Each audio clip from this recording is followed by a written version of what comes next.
Many thanks for joining, dear viewers. You are watching OBN Horn of Africa.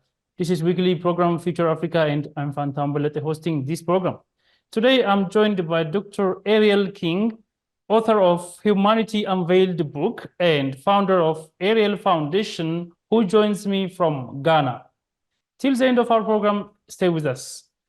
Doctor, thank you for joining and welcome to this program. Thank you so much for having me. And thank you also to your audience for allowing me this opportunity to speak with you and to speak with them. Would you tell our audience a little bit about yourself and your experience in writing and founding this foundation and any kind of your background of your life? Oh, that's a lot. Sure. So I can start with, my name is Dr. Ariel King, and I'm the daughter of the late Dr. Margot King, who was also a community activist and did all types of things within our community, especially working with children and youth. I started a foundation in about 2000, specifically working with children and youth for leadership, entrepreneurship, and community service. I started the foundation understanding that there was something missing within all the different non-governmental organizations. And our specific organization are total volunteers, 100% volunteers. So all the funds that we get go directly to our programs. And we've had our programs in Africa, Asia, Europe, and the Americas. So I think we've been in about 35 plus countries so far, working with thousands and thousands of young people and their communities. So that's something about the foundation. Could you share with us the inspiration and motivation behind writing your book, Humanity Unveiled? And what message or themes do you think readers take away from the book Humanity Unveiled? Thank you so much for that. I was looking at my life. You know, there's a time that all of us decide that we need to look at our lives and we need to look at what we've done, where we are at, and what we think we'd like to do with the rest of the life that we have. And I realized that there were so many different people who had come into my life and have given me various gifts of being kind, of gifts of time, gifts of mentorship, gifts of advice, gift of acceptance, and so on and so forth. And I had realized that most of my life have been paved with incredible people, many people that are actually by chance, I think, in the social eye, including our former president, Nelson Mandela, Archbishop Desmond Tutu, the Pope, the current Pope. Also,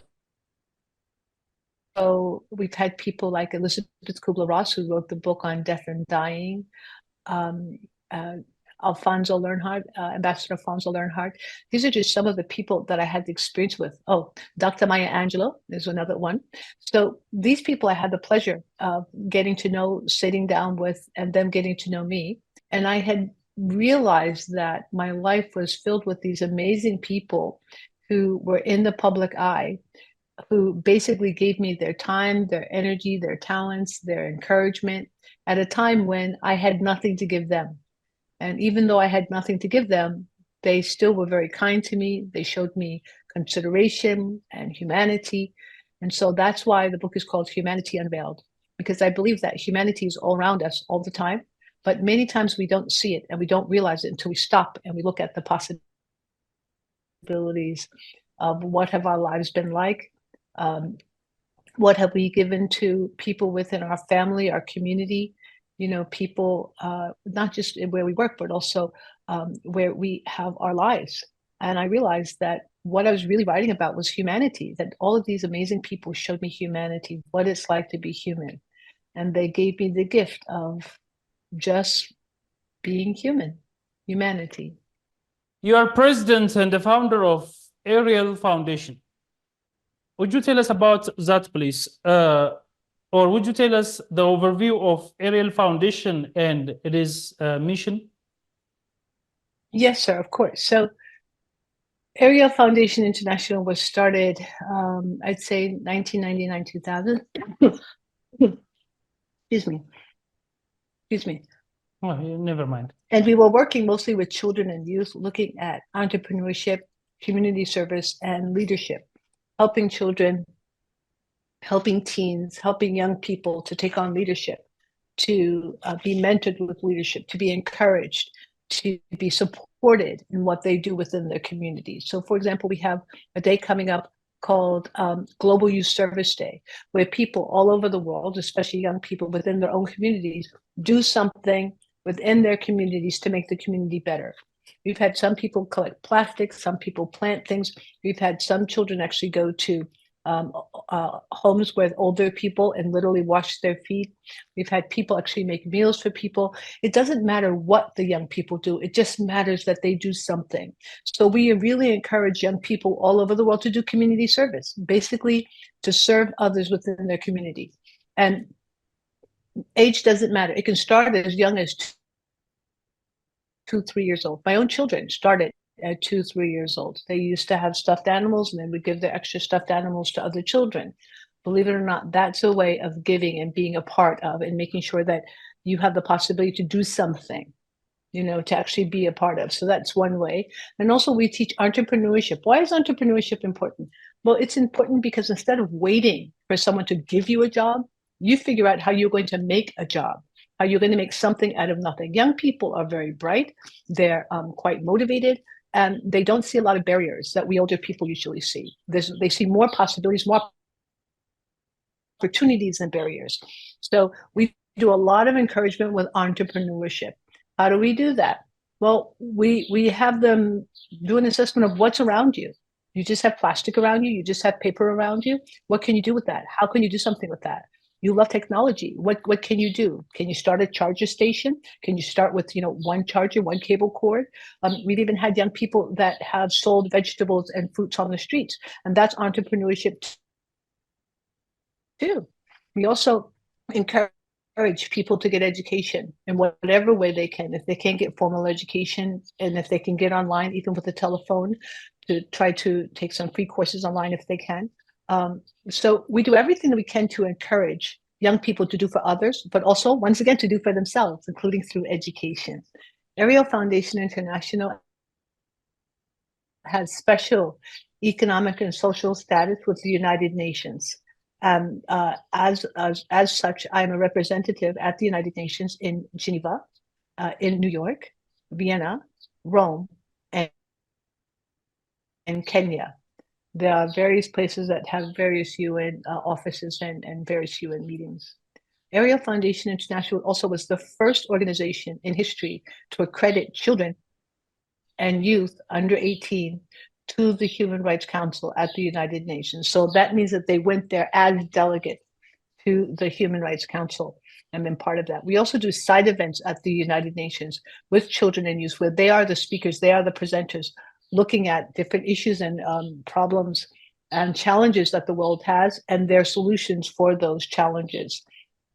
During those times, they've actually made publications. So if your audience would like to go onto our website, arielfoundation.org, under publications, there are 60 publications, all by young people, not only in English, but in some languages from Africa, some languages from Asia, other European languages. But we encourage our young people to use English or French, and also to use their native tongue.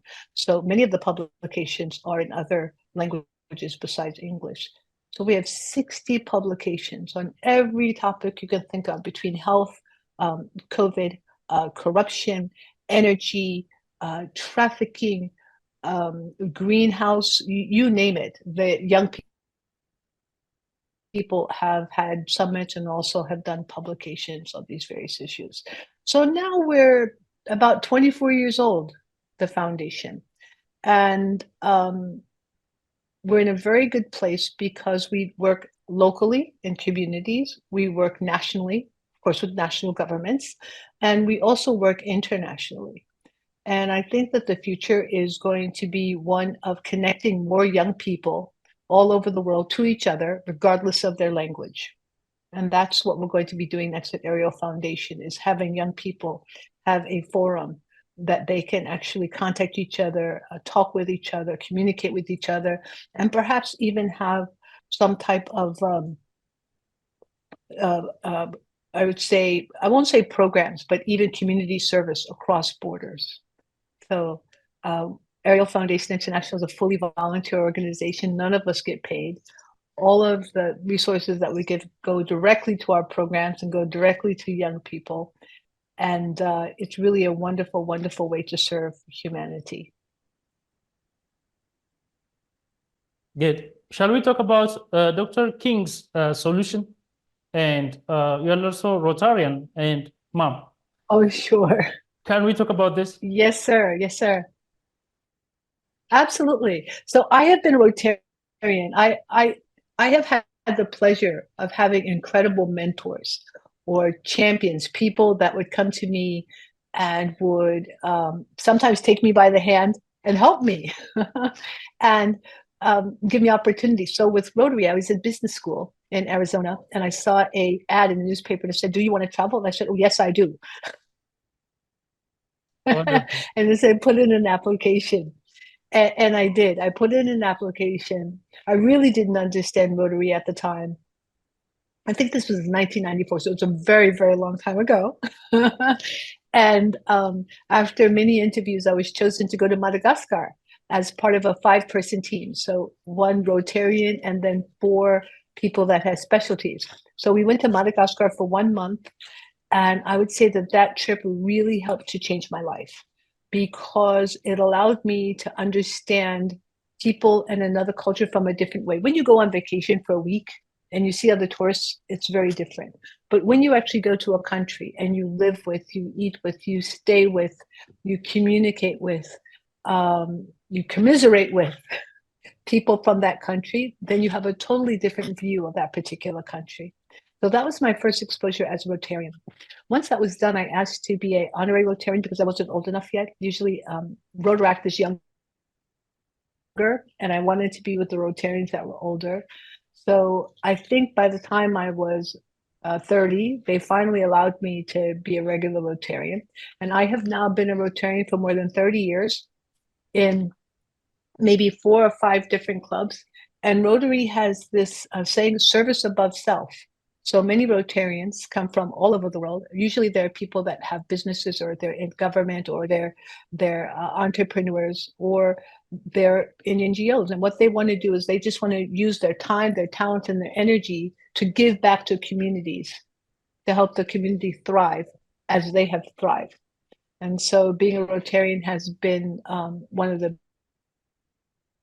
biggest blessings of my life, because I get to be with like-minded people who don't just think about, how much can I get for myself, but how can I give back to others.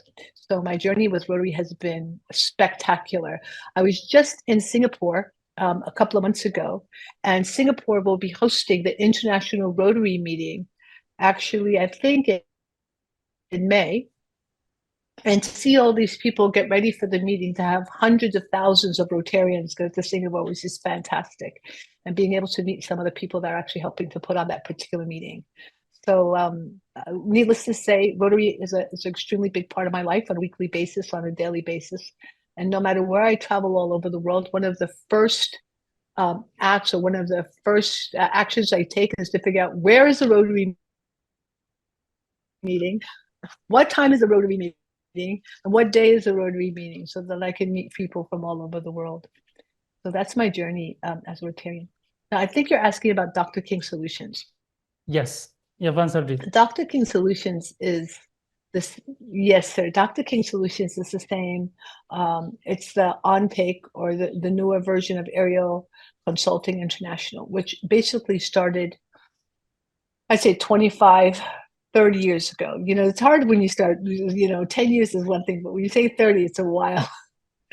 And we started with public-private partnerships. So when I first started the consulting and working with governments, working with universities, working with companies, one of the biggest areas that most people asked for was the marrying of public and private partnerships, the possibility of putting together people from different areas in order to work together. So, for example, education and pharmaceuticals, or the United Nations with business. People never thought that that was possible. But in our world, we're interlinked. It really is important to actually have public-private partnerships. And then as time's gone on, we've also worked with people who want to specifically go into international business, because international business, of course, is not the same as local, and it's not the same as national. And there are specific evaluations that have to be done, and also specific information that has to be put into any plan to go forward, to go international. So now at Dr. King Solutions, we focus on a lot of international business. We focus on international partnerships once again. And then we also focus on international affairs, because believe it or not, business is always affected by international affairs, laws and rules. So that's what we do at Dr. King Solutions. You are representative at the United Nations and European Parliament. What have you done so far as a representative for your country, for Africa, and for this young that you have been writing and leading the foundation? Thank you. That's a very good question. One of the biggest areas that I'm working with young people on, and I mean all young people, is to use their native tongue, to write in their native tongue. I have many people from various African countries that can speak in their native tongue. They speak to their grandma, their auntie, their mother, but when it comes to writing, they can't write. So I spend a lot of time and energy, and people who know me know this, basically gently pushing, but being very clear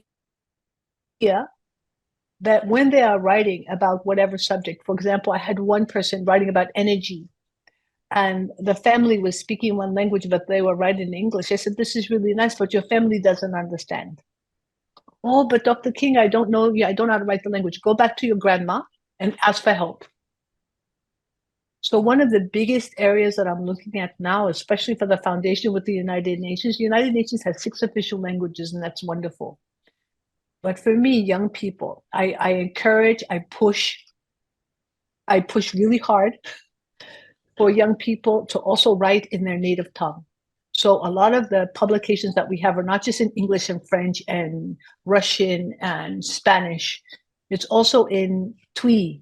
It's in other African languages, depending on who the author is. And I feel really good about that. I think it's extremely important that young people express themselves in the language that they speak every day. So there's an intellectual language, right? And English, I don't mean to be rude, but English is usually a quote unquote intellectual language. It's not the language that most people use every day. And then you have local language. So one of the biggest areas now that I work with young people is using their local language. Even with some of my young Chinese young people, they want to give me names that are not theirs, like Tommy and Anne, and they're giving me names that just are not their names. And I spend a lot of time and energy focusing on them having pride for their culture, their language, and the fact that their name actually ingrains their history and everything about themselves. And no one can be better at being themselves than they can. So this is one of the things that I do, especially in Africa. Another is many of our meetings are virtual. So even though we're at the United Nations, if we're physically at the United Nations, young people from all over Africa don't need to be at the United Nations. They can actually give presentations virtually to everyone, physically at the meeting and also virtually. And then in addition to that, they become published authors of whatever they're talking about. So then we have a lot of young people from Africa who are published authors from what we do with the foundation. So that's just a little bit of what we do. I can keep going on and on, but in general, what we do for African young people is, one, we make sure that they have the possibility to be heard, to be seen, to be published, to be read, and more importantly, to use their culture and their language to express themselves. So that expression doesn't just go out to the world, but also goes out within their local community, and their local community have the possibility of hearing what they have to say, reading what they have to say, and they can connect not just to the international world, but also to their local community and world, which is just as important, if not more important, than the international domain. Wonderful. What inspired Dr. Ariel King to establish the Ariel Foundation, and where is it based, and for whom does it work? Thank you so much. So, a mentor. I actually went out to lunch with a mentor, and this one of the people is in the book. His name is Ambassador Alfonso Learnhardt, and he was the ambassador from the United States to Tanzania. But when I knew him, he was doing other work. I've known him for years. So he was a mentor for me. We went out to lunch and we speak, and I learn as much as I can from mentors. As I said, I've been very fortunate to have incredibly amazing mentors. And casually, he just said to me, "Oh, well, you know, my daughter has a foundation." She does. I was so amazed. And she said, "Oh, yes, well, he started to tell me what she was doing, and she's a lawyer." And it was so poignant because it was the first time I realized, well, if she can do it, I can have one of those too. It just believe it or not, it starts with an idea. It starts with the idea that, oh, yes, I can do that too. And I said to him, you know, "Oh, she has a foundation. Is it hard to do? You know, do you think I can do it?" He said, "Well, yeah, of course, you know, if that's something that you wanted to do." And he just went on to another subject. So it wasn't even a big, well, you know, you have to do this and you have to do this. He basically said, "Yes, of course you could." And that spark made all the difference, because then I got together with some other people. I spent time complaining, like many people, right? If not me, then who, right? So I was spending time complaining about some issues that I didn't like. About funding not going to young people within the smaller communities. And then I decided, why don't I just do something about it? Why don't I start a foundation where no one gets paid? It's 100% volunteers, and all the money, all the resources actually go to young people that we're trying to work with, that we're trying to give something to. And so that's how it actually started. So, you're asking me which countries? Yeah. Yes, I apologize. So right now we are registered in Ghana, we are registered in France, we are registered in Switzerland, and we're registered in the United States of America. So we're registered in 4 countries so far. Thank you. Who will be beneficiary from your foundation? Are they only Africans or other different countries? Yes. No, we work all over the world. So we've worked in Asia. I just came back from Asia a couple of months ago. I'm working in Malaysia and Singapore, Thailand, so Cambodia. So we've worked in Asia, Africa, Europe, the Americas, including South America, as you would say, Spanish-speaking America. So we've worked all over the world. And of course, young people from Africa have equal opportunity in that. And we've also done children's camps. By the way, we've done children community camps, specifically in Morocco, in Marrakesh, in Liberia, and also in Botswana. So we've done children community camps, helping the community themselves to put on their own community camps with their own values, and basically run their own camps for their children who have been traumatized. And I think for that, we've been able to help community members themselves with their own children. I think we have something like 800 or 900 children that we've been able to impact as a result of our children's community camps. And all of those so far have been in Africa.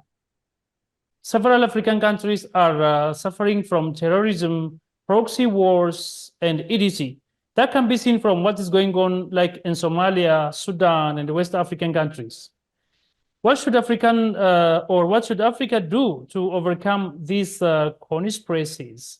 And this is not just in Africa, but this is all over the world. Those who are the terrorists, they have mothers, they have fathers, they have brothers, they have sisters, they have aunts, they have uncles, right?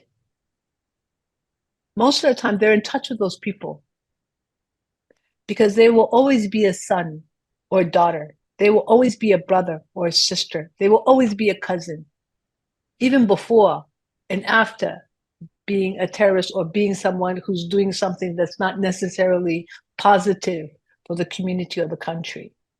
I say this because the people around us, the people who love us, the people who help to raise us are really important, believe it or not, in helping to bring back humanity to a family member who has decided to become inhumane. Humanity is based on people. And an action of a person is not necessarily the whole person. I'm not saying that I'm not saying it's justified, but the action of a person doesn't make the person. If you look at people that are doing things that are not necessarily the best, right? The best, or they're hurting the community, but all those people are connected to people that love them. So what can I really say? The people that love them need to stand up and say to them, this is not what we taught you. This is not the key to our family. This is not how we do things. This is not the humanity that we gave the foundation for. So it's important for the family and the community to step in, right? And you have many people actually even coming back to war. People don't want to integrate them back into the community. But how can you not? They are your brother, your sister, your aunt, your uncle, your cousin. They must be integrated back. You know, actions that are inhumane does not make the person inhumane. What are the future plans for collaboration between the Ariel Foundation, Humanity Unveiled, and the promotion of African integration?